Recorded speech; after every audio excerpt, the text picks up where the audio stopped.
Menyongsong Pilkada tahun 2024, Komisi Pemilihan Umum KPU Kabupaten Gianyar akan melakukan proses pemutakhiran data pemilih.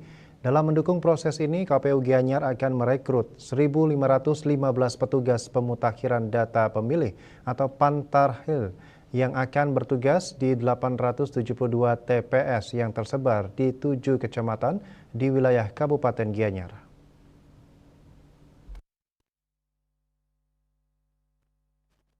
Anggota KPU Gianyar Gusti Bagus Agung Swadita mengatakan pengumuman pendaftaran Pantarlih dimulai Kamis 13 Juni 2024 hingga Senin 17 Juni 2024. Kemudian berkas pendaftaran akan diterima sampai dengan Rabu 19 Juni 2024.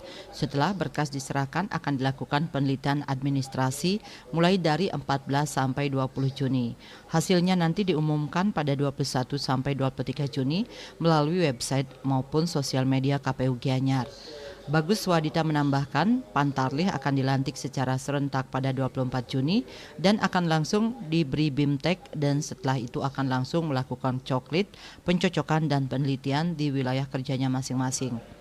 Diketahui sebanyak 1.515 Pantarlih nantinya akan bertugas melakukan pencocokan dan penelitian data pemilih berdasarkan data DP4, daftar penduduk potensial pemilihan yang sudah diturunkan oleh KPU RI berdasarkan hasil penyandingan dari DPT Pemilu 2024 dengan data penduduk dari Kementerian Dalam Negeri.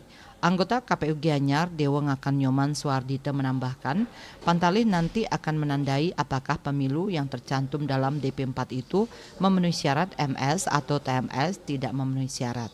Begitu pula dengan yang belum masuk dalam daftar pemilih nanti akan dimasukkan oleh Pantarlih melalui aplikasi e-coklit. Dikatakan pentingnya rekrutmen Pantarlih ini karena nantinya akan melakukan proses pemutakhiran data pemilih. Mengingat ini merupakan tahapan yang sangat penting dalam menunjang proses pemilihan kepala daerah di Kabupaten Gianyar, terutama agar tidak ada pemilih yang tercecer.